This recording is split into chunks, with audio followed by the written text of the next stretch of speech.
Teori pembangunan Adam Smith. Adam Smith meyakini berlakunya doktrin hukum alam dalam persoalan ekonomi. Ia menganggap setiap orang sebagai hakim yang paling tahu akan keperluan sendiri, yang sebaiknya dibiarkan dengan bebas mengejar kepentingan itu demi keuntungannya sendiri. Hal itu menyebabkan setiap individu memerlukan barang-barang yang diperlukan untuk kebutuhan sehari-hari. Setiap orang jika dibiarkan bebas akan berusaha memaksimalkan kesejahteraan dirinya sendiri.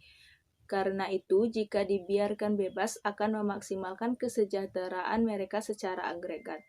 Kekuatan yang tidak terlihat yaitu pasar persaingan sempurna yang merupakan mekanisme menuju keseimbangan secara otomatis, cenderung untuk memaksimumkan kesejahteraan nasional. Pembagian kerja adalah titik permulaan dari teori pertumbuhan ekonomi Adam Smith yang meningkatkan daya produktivitas tenaga kerja. Kenaikan tersebut dapat dihubungkan dengan meningkatnya keterampilan kerja, penghematan waktu memproduksi barang, penemuan mesin yang dapat menghemat tenaga. Lalu penyebab kenaikan produktivitas adalah modal. Perluasan dalam perdagangan internasional sangat bermanfaat. Dengan meningkatnya jumlah penduduk dan fasilitas transport, akan terjadi pembagian kerja yang semakin luas. Hal ini pun meningkatkan modal yang besar. Selanjutnya itu proses pemupukan modal. Adam Smith menekankan pemupukan modal harus dilakukan lebih dahulu daripada pembagian kerja. Pemupukan modal merupakan syarat mutlak bagi pembangunan ekonomi. Dengan demikian, permasalahan pembangunan ekonomi secara luas adalah kemampuan manusia untuk lebih banyak menabung dan menanam modal. Cara yang paling cepat ialah dengan menanamkan modal yang sedemikian rupa sehingga dapat memberikan penghasilan yang besar. Namun, hampir seluruh tabungan diperoleh dari penanaman modal atau penyewaan tanah. Oleh karena itu, hanya tuan tanah dan kaum kapitalis yang dapat menabung dan berinvestasi. Para petani, produsen, dan pengusaha merupakan agen pertumbuhan dan kemajuan ekonomi. Dalam perdagangan bebas dan persaingan yang mendorong mereka memperluas pasar. Menurut Adam Smith, proses pertumbuhan ini bersifat menggumpal atau kumulatif. Apabila timbul kemakmuran sebagai akibat kemajuan di bidang pertanian, industri manufaktur, dan perniagaan, kemakmuran itu akan menarik ke pemupukan modal. Kemajuan teknik, meningkatnya penduduk, perluasan pasar, pembagian kerja, dan kenaikan keuntungan secara terus-menerus. Suatu penilaian kritis, teori Smith membenarkan sumbangan yang besar dalam menunjukkan bagaimana pertumbuhan ekonomi terjadi dan faktor-faktor serta kebijaksanaan apa yang menghambatnya, khususnya dalam kaitannya dengan petani, pedagang, dan produsen. Ia menunjukkan bahwa betapa arti penting menabung dan memupuk modal, serta pentingnya proses pertumbuhan yang berimbang. Di samping itu, tentu teori Smith memiliki kelemahan tertentu. Yang pertama, pembagian kerja yang lugas. Teori ini mengasumsikan adanya pembagian kerja secara lugas antara kapitalis dan buruh, padahal kelas menengah menduduki tempat yang penting dalam masyarakat modern. Jenis teori ini mengabaikan peranan kelas menengah yang memberikan daya dorong bagi pembangunan ekonomi.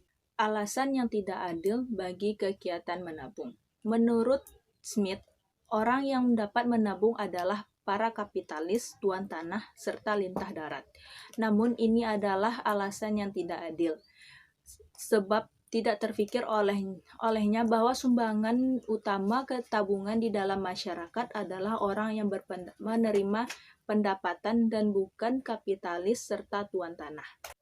Yang ketiga yaitu asumsi yang tidak realistis tentang persaingan sempurna.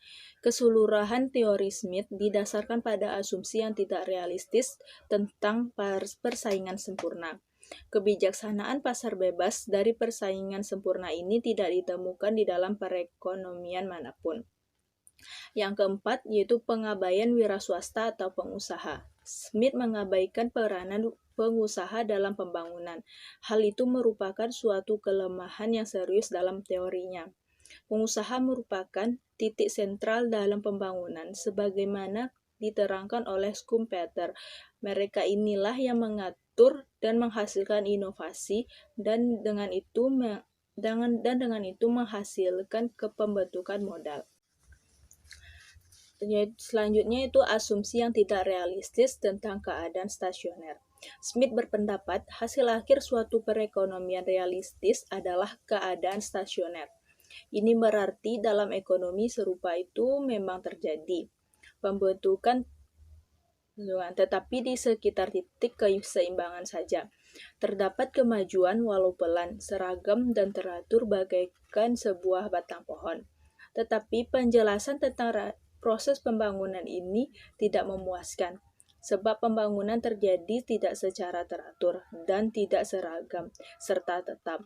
Jadi asumsi tentang keadaan yang stasioner tidak realistis. Penerapan teori Smith pada negara terbelakang. Teori pembangunan ekonomi Smith mempunyai kebenaran yang terbatas dengan negara terbelakang. Dalam hal ini, ukuran pasarnya kecil sebagai akibat kemampuan untuk menabung dan dorongan untuk investasi sendiri. Lebih-lebih lagi, asumsi politik, sosial, dan kelembagaan yang mendasari teori Smith tidak bisa diterapkan pada keadaan yang berlaku di negara terbelakang. Namun demikian, teori pembangunan ekonomi Smith menunjukkan faktor-faktor tertentu yang bermanfaat dalam proses pembangunan negara terbelakang. Para petani, pedagang, dan produsen, tiga agen pertumbuhan yang disebut Smith dapat menolong mengembangkan perekonomian dengan meningkatkan produktivitas dalam bidang masing-masing. Dengan tidak adanya perekonomian pasar bebas dalam negara terbelakang, negara dapat mendorong mereka untuk menghasilkan lebih banyak sebagaimana terjadinya di India. Saling ketergantungan di antara mereka juga menunjukkan pentingnya pertumbuhan yang berimbang dengan perekonomian serupa ini. Teori Ricardian. Seperti halnya Adam Smith, David Ricardian juga mengungkapkan pandangannya melalui pembangunan ekonomi dengan cara yang tidak sistematis. Dalam bukunya The Principles of Political Economy and Taxation, buku ini diterbitkan tahun 1917. Ada beberapa asumsi teori Ricardian, yaitu persediaan tanah adalah tetap, law of diminishing return berlakunya bagi tanah, permintaan akan gandum benar-benar inelastis, harga penawaran buruh adalah tertentu dan tetap, pemupukan modal dihasilkan dari keuntungan. Berdasarkan asumsi tersebut, Ricardian membangun teorinya tentang saling berhubungan antara tiga kelompok dalam perekonomian, yaitu tuan tanah, kapitalis, dan buruh. Kepada mereka inilah keseluruhan hasil tanah dibagi-bagikan. Pembagian sewa, keuntungan, dan upah dengan hasil gandum tertentu andil masing-masing kelompok dapat ditentukan. Sewa per unit buruh adalah perbedaan antara produk rata-rata dengan produk marginal atau keseluruhan sewa sama dengan banyaknya tenaga kerja dan modal yang digunakan dalam pengolahan tanah. Proses pemupukan modal menurut Ricardian, pemupukan modal merupakan keuntungan sebab keuntungan merupakan kekayaan yang disisihkan untuk pembentukan modal. Pemupukan modal tergantung pada dua faktor. Yang pertama, keuntungan menabung. Yang kedua, kemauan untuk menabung. Sumber pemupukan modal diantaranya yaitu pajak, tabungan, dan perdagangan bebas. Penilaian kritis terhadap teori Ricardian. Yang pertama yaitu pembangunan pertanian, tingkat keuntungan, pentingnya tabungan, perdagangan luar negeri, dan teori dinamis. Kelemahan teori Ricardian. Yang pertama, mengabaikan pengaruh teknologi, pengertian yang salah tentang stasioner, pengertian yang salah tentang penduduk, mengabaikan faktor-faktor kelembagaan, modal dan buruh bukanlah koefisien tetap.